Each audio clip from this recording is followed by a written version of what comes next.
The best clap. Okay, let's begin. The main topic today is Letterboxd updated weighted rating calculations. Basically,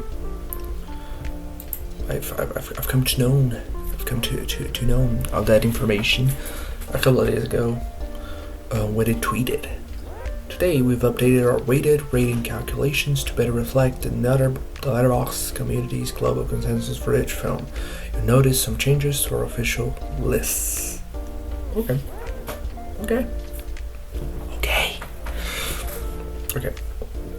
Then I opened like the link. Let's read more on Journal. D-score. We've updated our weighted rating calculations, introducing a fairer approach to weighting to better reflect the Letterboxd community's global consensus for each film.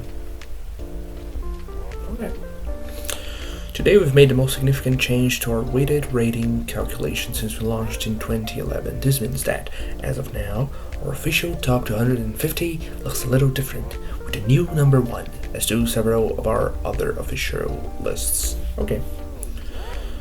We're doing this because as our platform membership has grown from a few tens of thousands in our first year to closing in on 10 million today, a couple of days ago. We've become more susceptible to rating distortion, some orchestrated, some not. Ratings distortion happens whenever the weighted average fails to capture the sentiment of our whole community for a film. The Letterboxd weighted rating is a score that film fans across the globe have come to trust. It's our responsibility to make sure it continues to be accurate and fit for purpose over a decade on, with some future proofing built in. Read on for the whys and more on what's changed. Okay. The previous approach. Up to now, we've applied a weighting to our computed average for each film, essentially to ensure that films can jump to the top of the charts with only a handful of high ratings. Films with fewer ratings were rated more to our overall platform average than those with a higher count. Okay. Despite this approach, our weighted averages could be swayed up or down by a concerted effort or a campaign because a film was beloved in one region, or because superfans were attracted to it first, or due to any number of other scenarios. In cases of intentional manipulation, we've previously resorted to making manual adjustments to ratings eligibility. Our changes today are designed to mitigate against all these scenarios. The new approach. Today, we've introduced a better, fairer approach to weighting across the board, to more accurately reflect the Letterboxd community's global consensus for each film. Every member who rates a film is included, but we now do a better job of identifying unusual patterns of rating activity and accounting for them in our final score. As before, only a single rating per member is considered for each film. This is the last rating you made. If you've rated a film multiple times, our specific approach remains private to protect its integrity, and is subject to change over time, and we continue to adjust it and improve it. We'll announce major changes, like this one, should they be required in the future, so you know what's happening. The result. Any change to a long-standing system is bound to shake things up. And sure enough, this update has moved a few films around on several big lists that many of you track closely, including our official lists. Excitingly, with christening a new number 1 of all time on the top 250, as Masaki Kobayashi's subversive samurai masterpiece Harakiri slices over Come See and Spider-Man Across the Spider-Verse to take the throne. Both of the latter remain top 10 spots. Harakiri is the 6th film in our history to hold this coveted position. Elsewhere, Letterboxd's faves such as Cure, Secrets and Lies, Millennium Actress make their debut at the top 250, while Stone Cold classics Lawrence of Arabia, M, and Ran rise up to the ranks.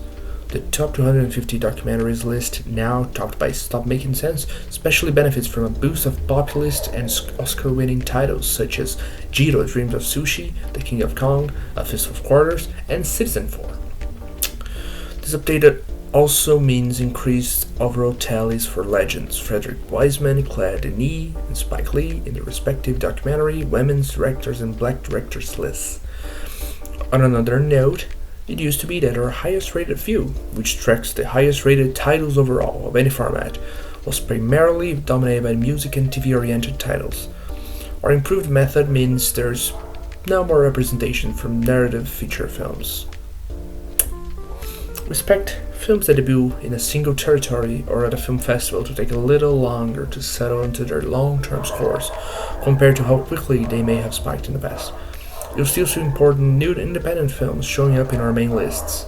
Take a look at the top 50 films of 2023, updated weekly, for an example of where some of this year's best indies sit alongside major blockbusters releases.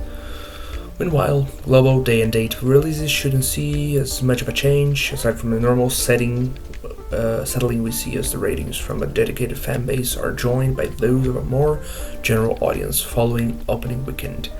Which reminds us, have you seen our new release date feature? We've added release there, blah blah blah. Okay. Now that I read all of it, that's all the information we've got about the rating change. It seems fine at first when you just really not even think about it, just read it, just read from top to bottom, and yeah, when you read like that, sure, it seems okay, yeah. But then if you think a little bit about it, you realize that specifically this information, where is it? Here. We expect films that debut in a single territory or a film festival to take a little longer to settle into their long-term scores compared to how quickly they may have spiked in the past. This is specific sentence, this specific information says a lot about what's happening. And it tells us that films which are released in one country will have a lower rating than films released in many countries. Okay, makes sense, I guess. But the issue here is many films from the global south have difficulties because of logistics and money and production and distribution. They have this difficulty to be released in other places, in Europe, in the US, etc. So if a film is automatically from the global south, they'll have more difficulty to get a higher rating, to be seen more by people on Letterboxd. Because that's the thing, when you see a rating, it's not that important for a film. It's a rating. It doesn't. It's not about the connect. The film's about the connection you have to it. It's an art form, So how you feel about a film is more important than any rating you might give it, So, but that's the thing. Letterboxd is not just a place where you put a rating there and when you say our feelings about a film. It's a place to discover films. It's a place to see what people are watching, to know different directors, to know different films from different places. And this specific change of feature alone will affect most of the films from the global south. Because films from the US or Europe have more money to be distributed all over the globe, to have many festivals, and that will increase its rating automatically. And films from the global south, for instance, Brazil, Latin America, Argentina, etc., India, African countries, they will have more difficulties in being seen on Letterboxd because they have lower ratings than films from the US or from Europe or from US influenced countries like Japan and South Korea. And I think that